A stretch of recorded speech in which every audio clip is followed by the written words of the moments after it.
You're listening to the micro version of the Savage Lovecast at savage.love. If you're stuck in a relationship quandary, or if you're looking for sexual harmony, well, there's nothing you can't ask on the Savage Lovecast. If you're listening to the show on Tuesday, on the day it came out, the Tuesday before the Thursday that is Thanksgiving, I am on an airplane right now as you're listening. I don't know what I was thinking when I booked this flight more than 6 months ago. Flying on the Tuesday before Thanksgiving was something, once upon a time, I knew not to do. It was something I'd learned not to do, but apparently it was a lesson I had to relearn. So, if you're religious, please keep me in your prayers today because I'm going to need them. If you're not religious, keep me in your thoughts. Kind of the same thing. And wherever you are this week, whoever you're spending Thanksgiving with, I hope you have a good one. And hey, I am thankful you're a Lovecast listener. Magnum or Micro, one of my subs, are still thinking about it. All of us here at the Lovecast are thankful for you today and every day. All right, I got to go finish packing my bags. I am being mindful of the TSA's list of prohibited items, so I will be packing my cranberry sauce, gravy, and other personal lubricants in my checked luggage and stuffing my meat in my carry-on bag per TSA regulations. I will also make demure choices where in-flight entertainment is concerned because, according to the hosts of the Pop Culture Podcast and NPR, there is nothing worse than turning on a movie once you hit cruising altitude and then, just as someone on screen peels their clothes off or starts spewing blood, a flight attendant comes by to offer you peanuts or pretzels, and you realize that you've made a very, very bad choice.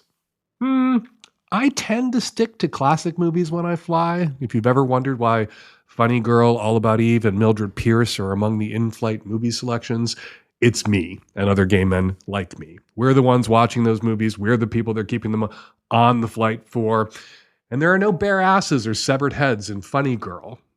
But I gotta say, if you're worried about someone clocking your in-flight movie, it's not the flight attendants you need to worry about. I have it on good authority from my flight attendant pals that they do not give a shit what you're watching.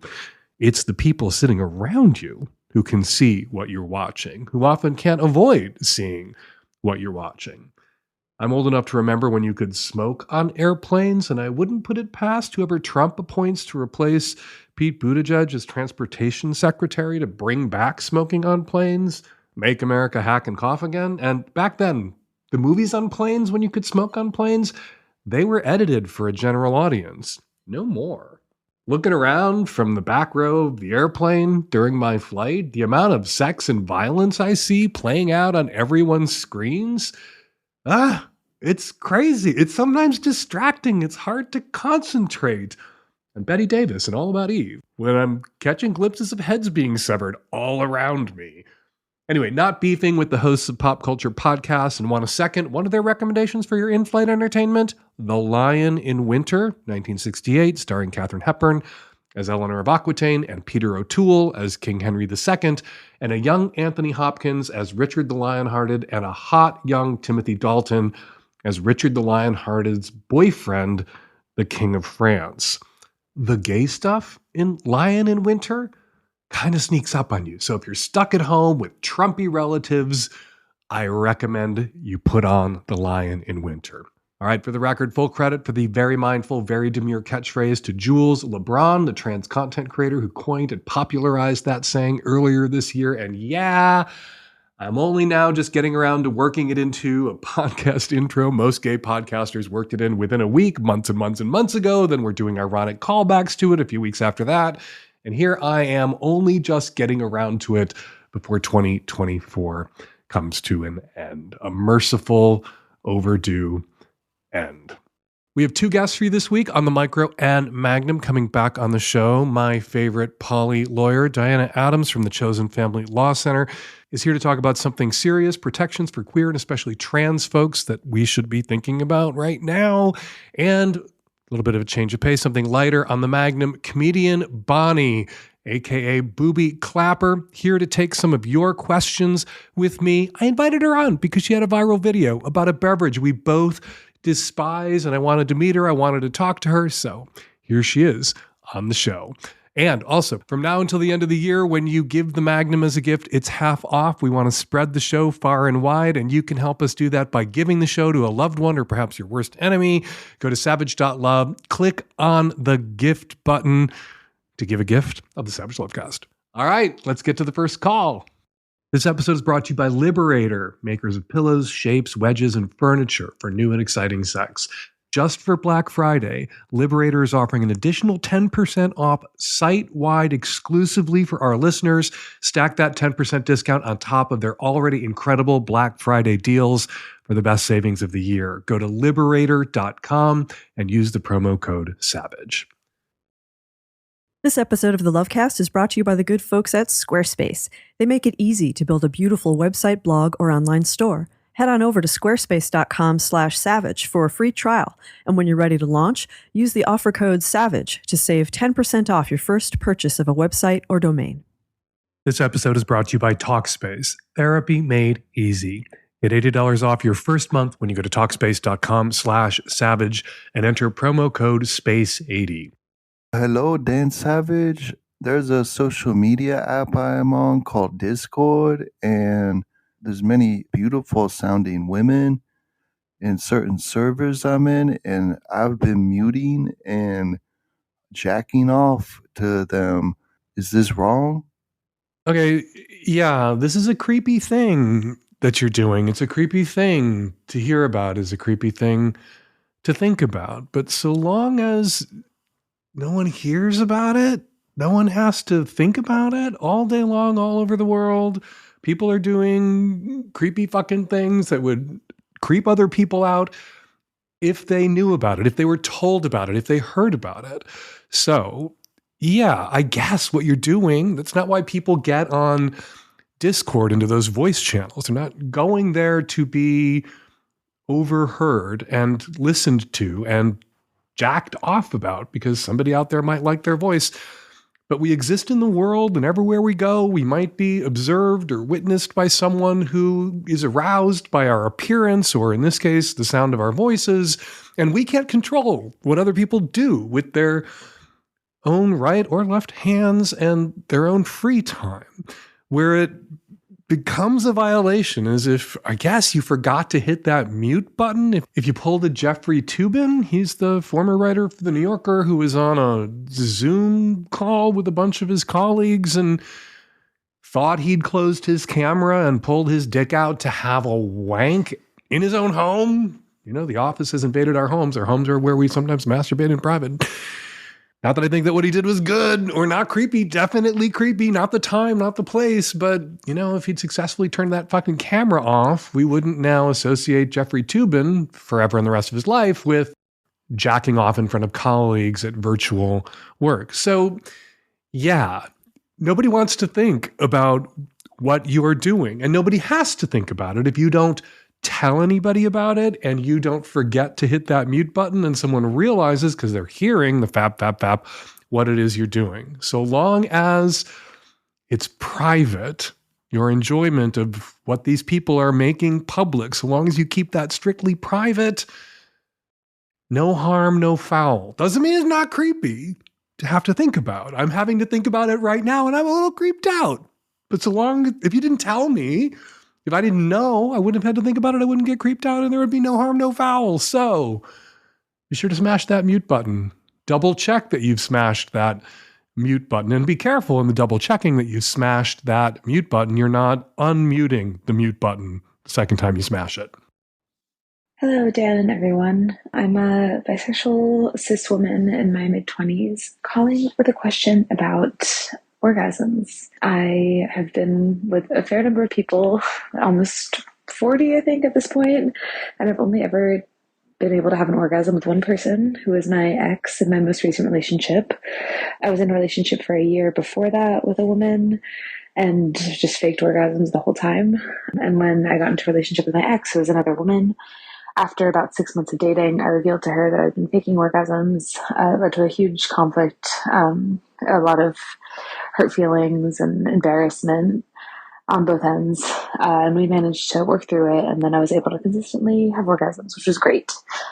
We are no longer together. We broke up about 6 months ago. And now I've been dating again and sleeping with people again.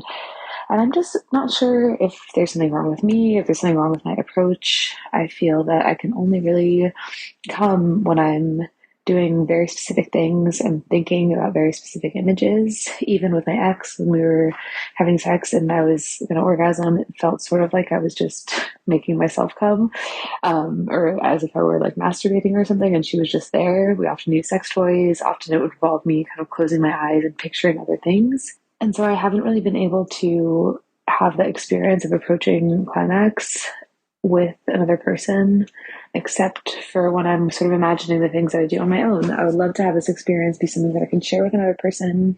Things feel really good. I really enjoy sex. I enjoy sex with men and women and people in between. And secondly, in the meantime, I have a very bad habit of faking orgasms. And recently I've been seeing a couple people, mostly men at this point, and I can tell that they really like the feeling of making me come. And sometimes they'll be going down on me and it feels really good. I just know it's not going to happen for me. And so I guess I sort of have a fear. I've had the experience in the past, especially with my 1 year long relationship, of saying like, oh, that feels good, but that's okay, and hurting the other person's feelings or killing the mood. And so I find it kind of easy and also sometimes sexy to fake an orgasm and see the guy get really turned on by it. And then often that will lead to him fucking me really well, which feels really good. Yeah, so I know that's kind of bad, and I'm not sure what the solution is. I'm just curious if you have any thoughts on this, or if any of the other listeners of any gender have had similar experiences or similar solutions. There's going to be a difference between the orgasms you fake and the orgasms you have.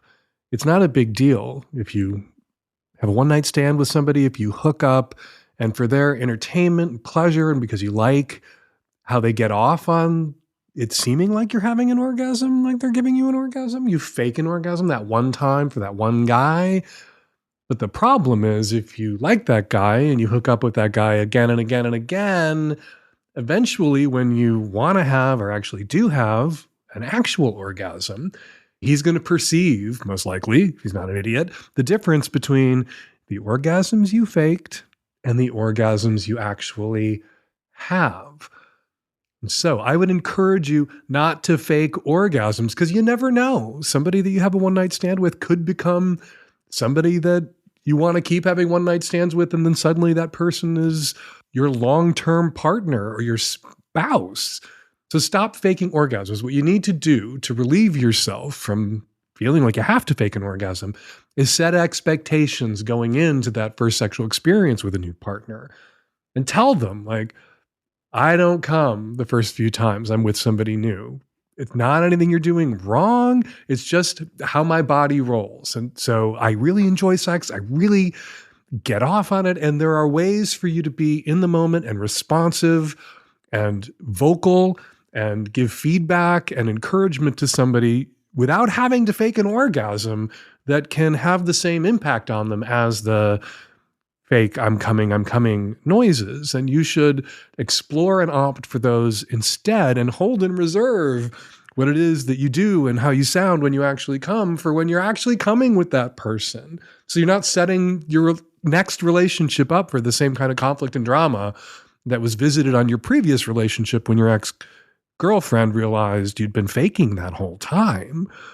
People don't like to be made fools of. And somebody who thinks that they've been doing everything that you need them to do to get off, somebody who thinks that they've got the moves and the skill to get you off, or they figured out what it takes to get you off, and then they find out nothing they were doing was actually working, and you weren't honestly communicating with them, that the faked orgasm was a lie that you told them. Yeah, that person could understandably be, hopefully not furiously angry, but hurt, upset, humiliated. Don't do that. All right, the other question about what it takes to make you come. There are some people who just have to go to a script, a mental image, a fantasy to push themselves over the edge. There's that cliche in all sex writing and sex and relationship rackets about the biggest sex organ in the body being the one between the ears. And just like some people need their nipples played with or their prostate pressed in order to climax, some people need a finger in their brain, a mental image in their brain, something unspooling in their brain to push their physical body, everything from the neck down, over the finish line. And you may be one of those people.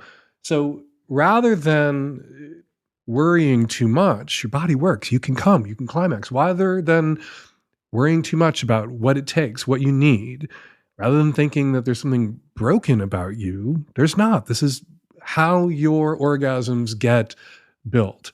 And what you need to do, or what you can do, is with a trusted partner, externalize those internal thoughts, mental images, whatever the dialogue might be. If you can be honest with somebody about, when you close your eyes and you go to that place, maybe with the right partner, you can bring that person along to that place with a kind of secure partner who isn't threatened by, who knows, who understands that biggest sex organ in the body is the one between the ears thing, and how that might work and benefit you and benefit them, because they can help you build that orgasm, help you get there. Maybe you can share that fantasy. Maybe you can speak it. Maybe you could say it out loud. Maybe you can get to a place with a trusted partner where you don't have to close your eyes and go away, where you can look them right in the eye and go to that mental image or that script together and engage in dirty talk that allows you the fantasy or the images that you need at play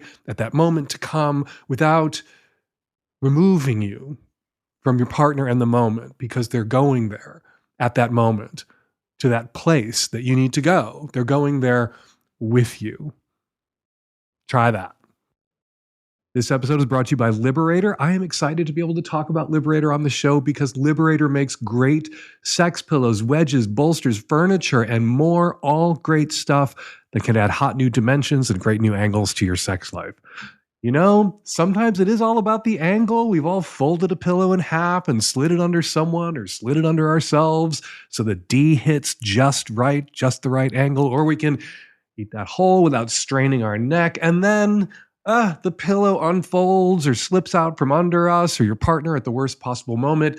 You and your sex partner and your holes in your necks, you all deserve better. And better is the wedge ramp combo from Liberator that allows you or your lucky lover to relax in a variety of comfortable positions so it hits just right. Better is the new luxurious Super VO Sex Chaise, a chaise lounge made from wood, upholstered. It's gorgeous, a great investment in your sex life. And the Super VO Chaise is BC. That stands for bondage compatible around here, the standard by which all good furniture should be judged.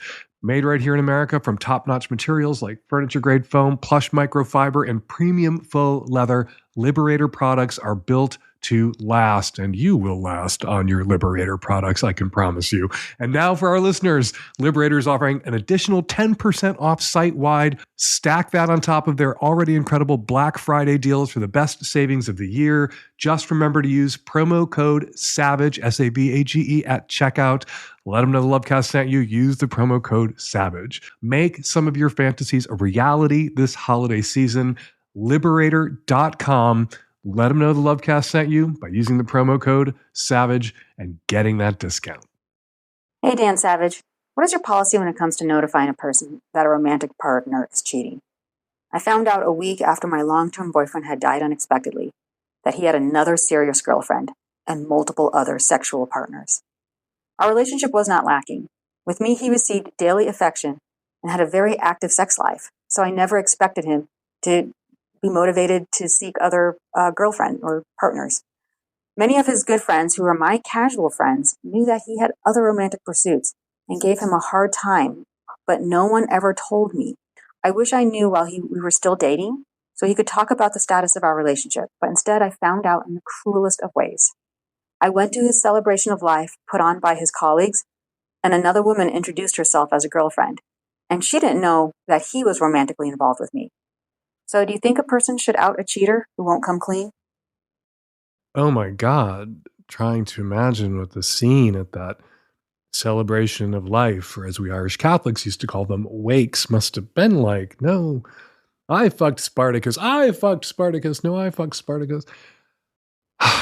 To your question, and my heart goes out to you. This has to be just, you lost your long-term partner, your boyfriend suddenly dropped dead, and after finding out that your boyfriend dropped dead, burying your boyfriend, your long-term romantic partner, you found out that he'd been lying to you, he'd betrayed you. And then you find out that mutual friends of yours, knew that he was cheating on you. And rather than coming to you and telling you that you'd been cheated on or that you were being cheated on, they importuned him to come clean to you, which of course, as a cheater, he wasn't in a hurry to do. And if his death was unexpected for you, I'm guessing it was unexpected for him too. Maybe he thought he had time to wind down these other relationships or come clean on his deathbed to make a full and honest confession and go to heaven. But he didn't have that opportunity to make right with God or make right with you, his girlfriend. Sorry to get Catholic on you here. So to your question, are we obligated to tell someone if we know that their romantic partner is cheating on them? That's one of those questions where everybody wants a black, white, yes, no answer. Everyone wants clear instructions. If you know a friend or a coworker or a family member is being cheated on, you should go to them and tell them, which I think is true most of the time. This recently came up on the show and we talked about that something that can make being cheated on feel so much worse is the realization or the awareness that others knew and regarded you as a figure of pity or as a fool.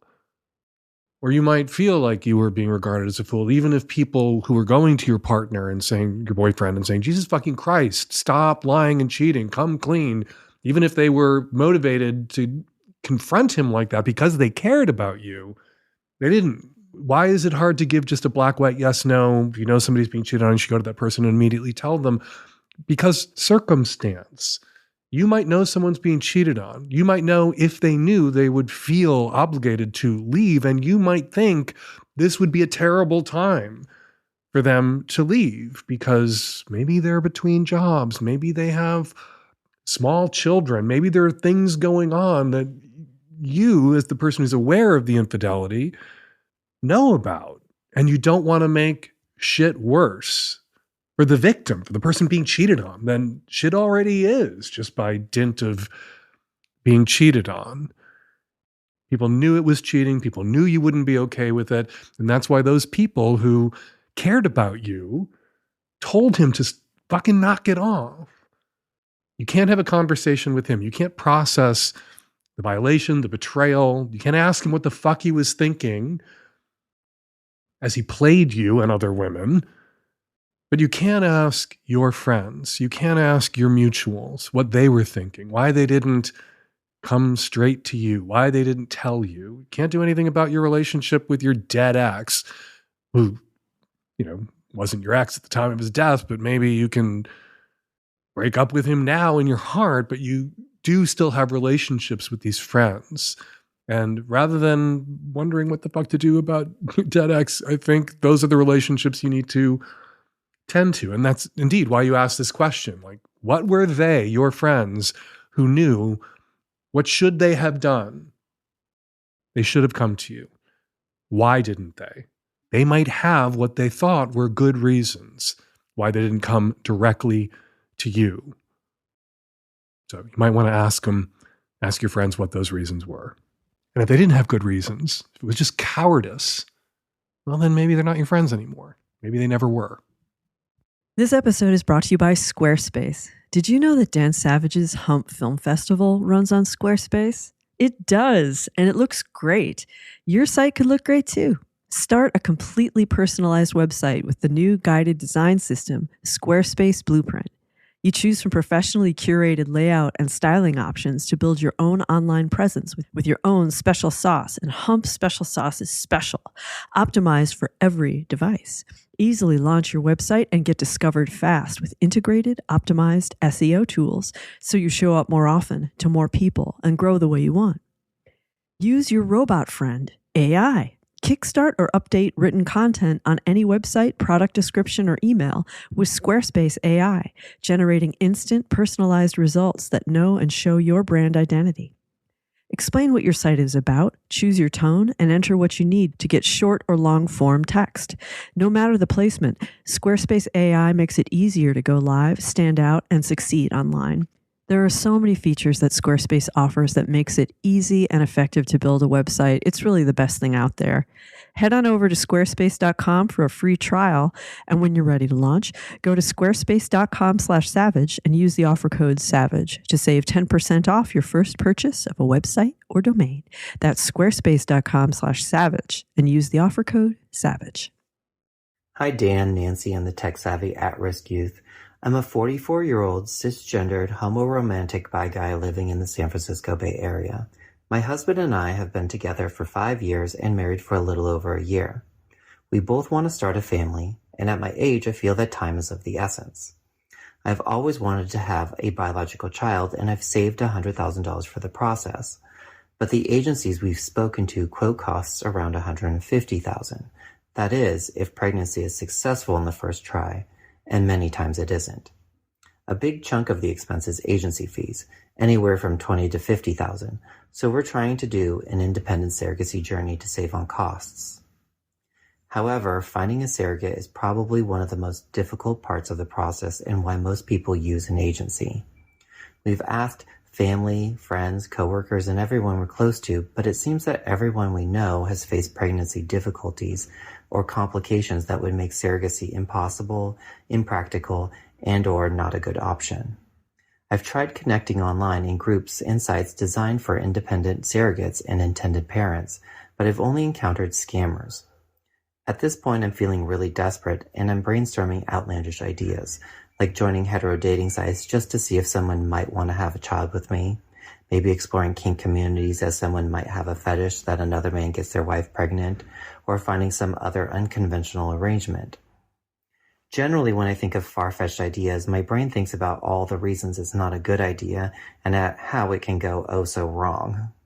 I'd love to hear your thoughts, ideas, and recommendations for our situation. Do you have any secondhand experience with folks you know who've had biological children in unconventional ways? Maybe some other outside-of-the-box ideas that might help us have a kid within our financial means?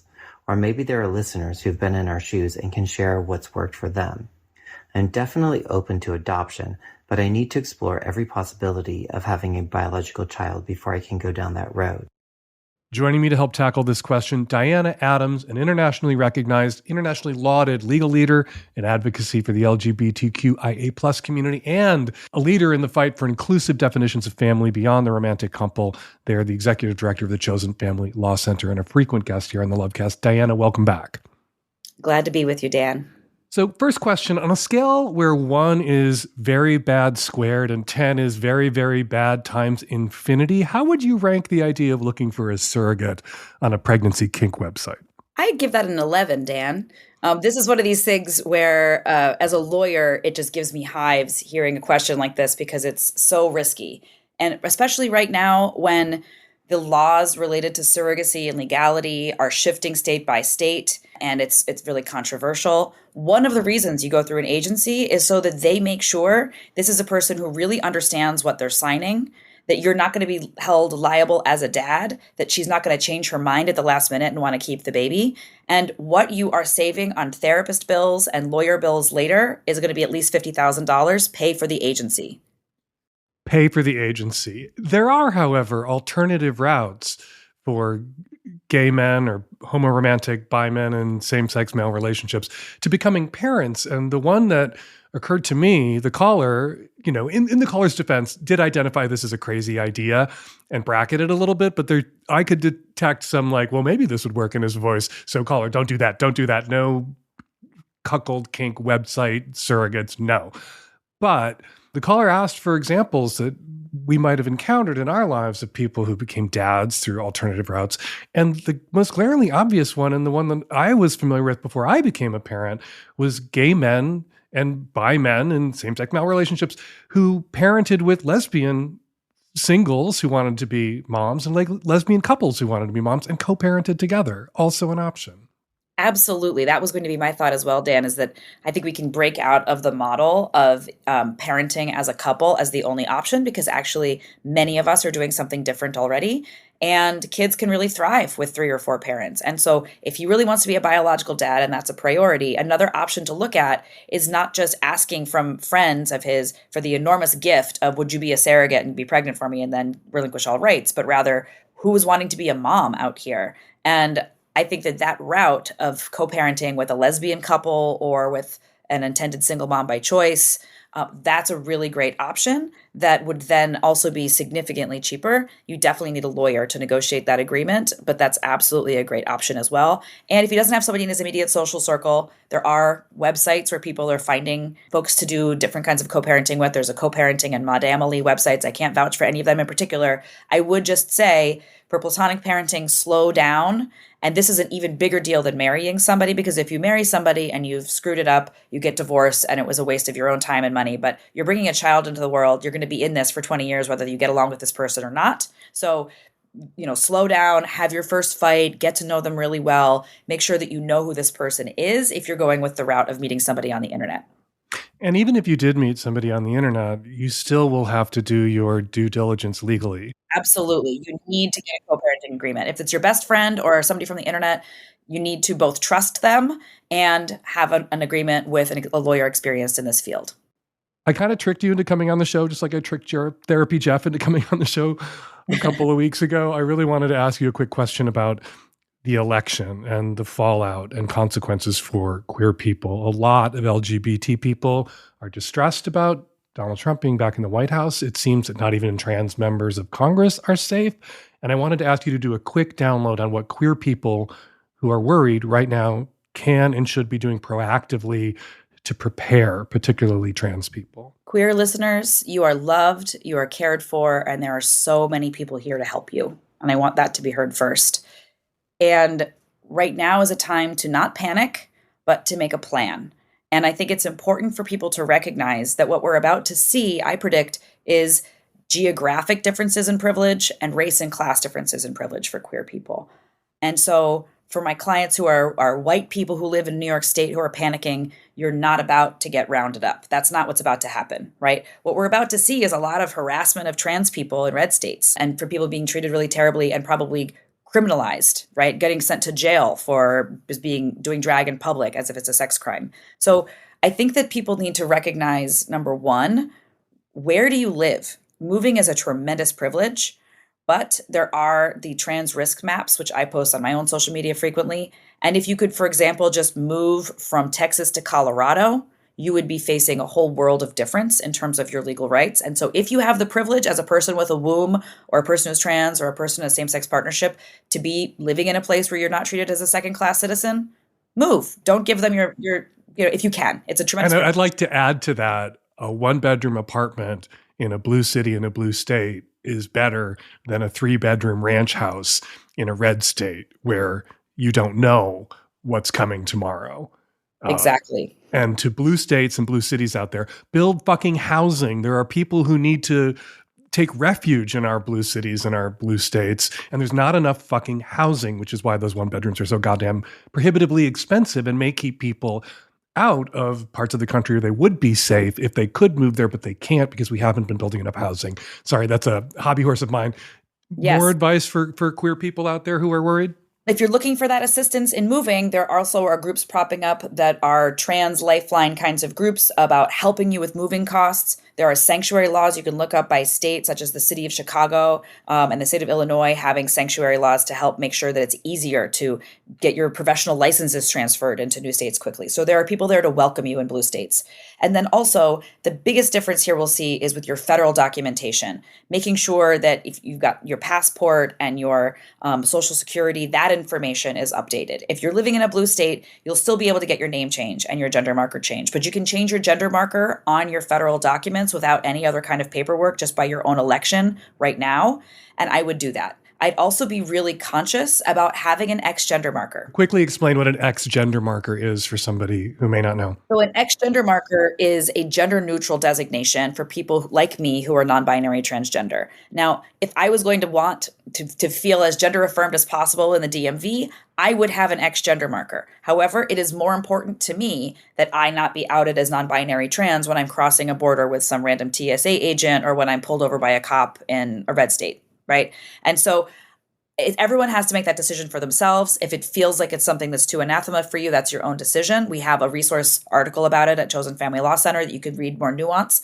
But be aware that that's something that's both going to be potentially outing you, but also that then you may have the tremendous hassle of having some of your documents say X and some of them saying M or F. Right. So if you have your New York State driver's license, for example, that says X on it, and then that's no longer allowed at a federal level, you may be stuck with an invalid passport that's got the X on it, or, one that says F, and then your documents don't match up, and now you're trying to leave the country, or you're trying to buy a house, and you're left with a whole world of hassle. And as a trans non-binary person, you're not trying to invalidate anybody's gender identity here. I am a trans non-binary activist. I wouldn't personally do it myself because of the enormous amount of hassle it presents to other people, which to me outweighs the affirmation of having that. So I would personally find other ways to celebrate your non-binariness. I'm buying all the daddy merch that I can. That makes me feel affirmed. I do not need my documents to say X on them personally. It's up to everyone. Because that can create an opportunity for a malicious state-empowered actor to fuck with you. Yes. Potentially a year from now, 2 years from now. It allows even just a bureaucrat to say, nope, I'm sorry, this doesn't make sense. Your passport says F, but your driver's license says X. You're not the same person. Okay, so bring your documents into order. Get your documents in order. Think about fucking moving. And for other queer people, this is a moment for a belts and suspenders approach, by which I mean get all of the documents in order. So if you have, for example, two same-sex names on a birth certificate as a same-sex couple, that is valid in states like New York and California, but places that are not blue states are not going to recognize that. Other countries don't recognize that, where they see birth certificates as a record of your genealogy, and it doesn't make sense to have a same-sex couple on it. So you also need either a judgment of parentage or a second parent adoption to protect your parentage rights. If you're married, also, we don't expect that existing same-sex marriages are going to be undone, but future ones may be, or some of your federal benefits may be removed. So this is also a time to, in addition to your same-sex marriage, get your wills done, get your healthcare proxy, so that your spouse or partner can visit you in the hospital and make medical decisions for you. Get your power of attorney documents so that you have a legal financial connection. This is so depressing. I'm sorry. Like, one of the reasons we fought for marriage equality was so you didn't have to go through the prohibitive expense of powers of attorney, wills, medical directives, all of which a person who's opposite sex before marriage equality could get for the cost of the marriage license. And same-sex couples had to spend thousands and thousands and thousands of dollars to secure those rights. And to think that we're being dragged back to that potentially. Any other last bits of advice? My last bit of advice is that there are organizations that will do this kind of paperwork for all queer people, regardless of their ability to pay. Chosen Family Law Center is doing that for people in New York State and offering free wills and powers of attorney and healthcare proxies and judgments of parentage and even co-parenting agreements for people who can't afford to pay.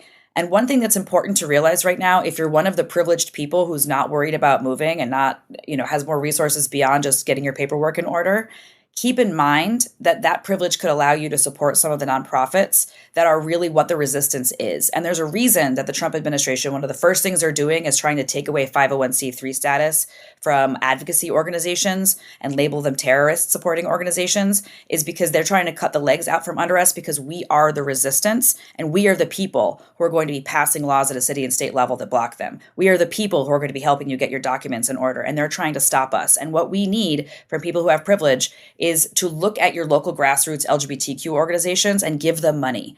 At Chosen Family Law Center, we need to hire at least 2 more people because we have 4 times as many people coming through the door looking for help, and we don't want to turn them away.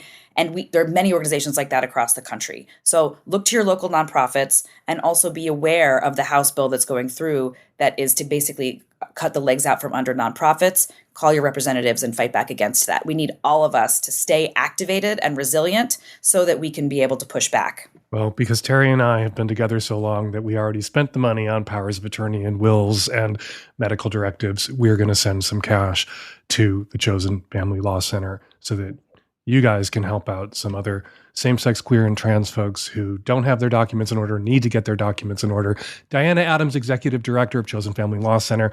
You can find Diana on socials at Diana Adams, ESQ.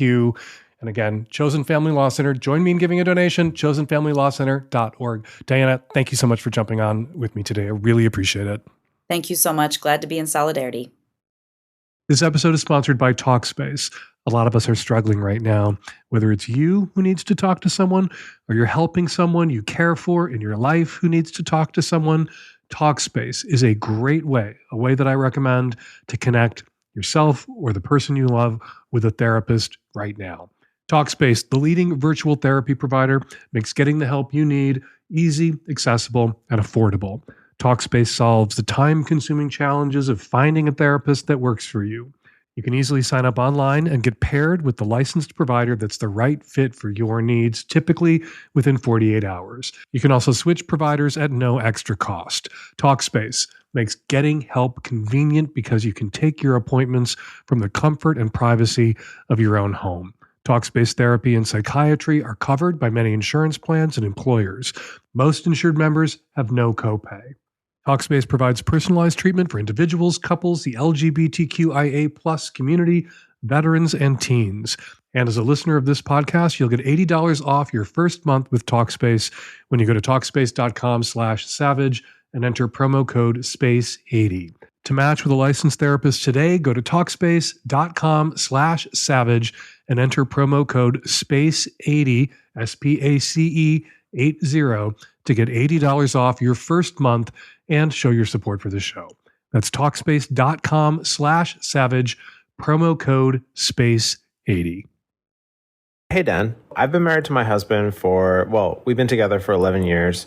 We have this super open relationship. We have our own sex lives that are fully separate from each other, and we also have a great sex life together, and we're very, very chill about kind of doing our own thing. Recently, we started dating a guy together, and it's going really well. It's super hot and fun, and I'm really into him. The only kind of weird sticking point for me is this new guy. He's a little he's not specifically asking for monogamy, but he's frequently implying that he would prefer to be monogamous, or he wants us to be monogamous. He makes these comments oh, I don't need anyone else. I have you guys. That's enough for me. Or kind of jealous jokes. I'm going to a bar and he's those boys better not flirt with you. That kind of thing. You know, he's a bit younger than us. And I also realized that the really great balance that I have with my husband literally took us years to build. So, I want to give this guy a bit of grace and let him get comfortable in the relationship before I start pushing him too hard on things. But I do feel like it's an important part of my identity that I'm not in a relationship that has this kind of possessive tone to it. And, I worked really hard with my husband for years to get to the place that we're at now. And I'm finally feeling so good about it. And it really kind of hurts me inside to go backwards for someone new. So I just wanted to get your advice about how you think I should approach this conversation with him. Why are you waiting to push back? He's telling you what it is that he hopes this relationship is going to become, kind of a closed, monogamous triad. Those are his hopes. If those hopes are false hopes, if that's impossible, you need to disabuse him of those false hopes quickly as possible, right fucking now. If the price of admission to be in a relationship with you and your husband is no expectation that I'm not going to flirt with other guys at the bar, that I'm not going to hook up with other people, that I don't have other sex partners, and he's saying things like, you guys are enough for me, well, ... He's hoping he's enough for you, and he's asking you to tell him in that moment where you're at, how you're feeling, and for him to be in this relationship with you guys without knowing where your minds and dicks and asses are at is unfair to him. It's not fair to him to draw this out. You and your husband know who you are, what you want, and how you want to structure your relationship, and how other people might fit into your relationship as one-offs or fuck buddies, or indeed as thirds. His idea of being your third is being your only other sexual partner, yours and your husband's only other sexual partner. That's what he's telling you, and you need to pick the fuck up on that hint. The longer you let this play out, the longer you let him live in false hope, the worse it's going to be, the bigger shit show it's going to be when he realizes that what he was telling you he wanted was not anything you ever wanted, and you knew it the whole time. Yeah, he's speaking in hint, he's speaking in gesture and code, but you need to respond directly to what he's clearly telling you and say, hey, look, yeah, I'm going to the bar tonight in hopes that other guys flirt with me. Or just have a DTR, define the relationship conversation with him. You guys worked really hard to get to the place you're at, and you don't want to go backwards. So either he's joining the ride you're on at the stage of the ride that you're on, or he's not. And you're not going to pretend that you're being triad monogamous with him as a default setting or an assumption. And you just need to be clear with him. You need to drop both fucking shoes or pianos on him right now and tell him the truth. Tell him what it is he needs to know. Tell him what he's asking you in those moments to tell him. The risk you're running here by not leveling with him about what it is that you guys want and the conflict that might exist between his hopes or expectations and what's possible, you're avoiding the conflict. You don't want to upset him. Maybe the ass is that good. And what's going to happen is this conflict you're avoiding now, when you finally do have it, when he realizes a month or 3 months or 6 months or a year from now, that as he was making his desires, hopes clear to you, you guys were lying to him, kind of, sort of. He'll be able to argue, or he'll feel by omission. He was making himself clear. You guys knew what it was he wanted or expected or hoped to get from you, and you didn't level with him. Why? Because you didn't want him to take his ass at that moment and go. And so you didn't tell him what he needed to know to continue on, to choose to continue on in a fully informed way in this relationship. And the reason why you wouldn't have told him the first 12 times he dropped these hints is probably because you're not done with him yet. And so you're stalling. You're avoiding a confrontation that might result in you guys not being able to fuck this boy anymore. But if you don't get to fuck him because you don't want what he wants, what he's clearly told you that he wants, well, that's how it should go. You shouldn't get to fuck him if you guys aren't all on the same page about what it is you want. So level with him now. The confrontation you're avoiding by not being direct with him is going to be so much worse, so much messier if it happens 3 months, 6 months from now, or it happens because he realizes that what he was telling you he wanted, you were aware of what he was telling you, and it was never what you guys wanted with him or from him. Time for listener feedback. First up, some of the comments left on last week's show in the very lively comment threads at savage.love. My conversation on last week's show with Tracy Shorn, aka Chump Lady, inspired some great conversations and debates in the comment thread on that show, episode 942. Some of those comments are long, impassioned responses, scathing critiques. Even if I can't do the debate justice here, but I wanted to share a few of the comments about that show. It says in Contempo, loved the conversation with Chump Lady. It was evident you guys disagreed, but it was great how you found commonalities. It's clear to me that not all cheating experiences are forgivable, not all are unforgivable, and the difficulty for the betrayed person lies in figuring out how deep the deception goes and if this is a horrible mistake or a selfish pattern. Says Thingamajig, there are lots of things Shorn said and that Dan said that I could talk about, but I will just drill down on one thing she said I really agreed with. Nobody should depend on a marriage or partnership for economic security. I completely agree with Shorn on that point, and it is good news that women are less dependent these days, these decades, on male partners for economic security, which is one of the things deranging straight men at this political and cultural moment. It hasn't quite sunk in yet.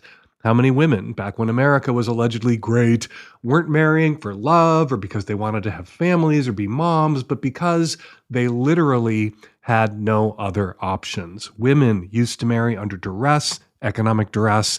More economic security means less duress, means fewer women wanting to get married at all, particularly when a lot of their options are voting for Trump. Back to Shorn, she agreed that women were almost as likely to cheat as men, but she also said forgiving a cheater means you are, quote, sucking on the dick of patriarchy. Says Zeba, this implies that sucking a dick is somehow a bad, humiliating, or degrading thing to do. It is not. Although I will say, this is me here, not Zeba. Sometimes it is fun to pretend. Back to Zeba, I did really like the comment Chump Lady made about competing for a man being a ridiculous setup, but so is competing for any romantic partner.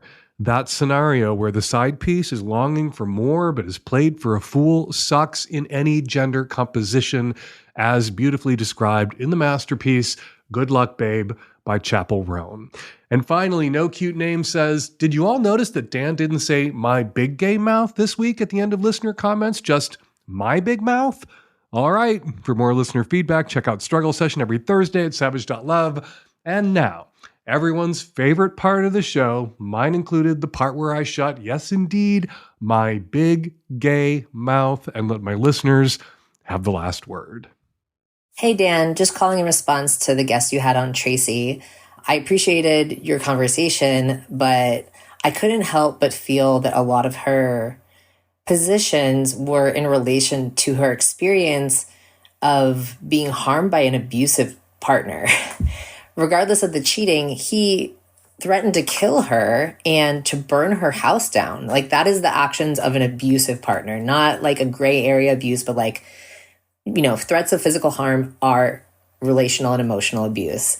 And it seemed like the way she responded, and perhaps the community of women she's built around herself in the wake of that experience, has been also women that they weren't just cheated on, but they were also emotionally abused in the process. And I just think it's really important to understand that cheating is a huge spectrum of behavior, going from the very mild end that you frequently discussed of like maybe getting a hand job like one time in 20 years, to living a whole double life, to then totally separate, and this is the important part, separate behavior, which is emotional abuse.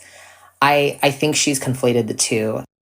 This is for the comment for the guy who wants to get fucked by his boyfriend who is not very experienced by doing anal. I would say that there's two options that weren't discussed. The first is I dated a guy who had like a less than 3-inch dick and was still able to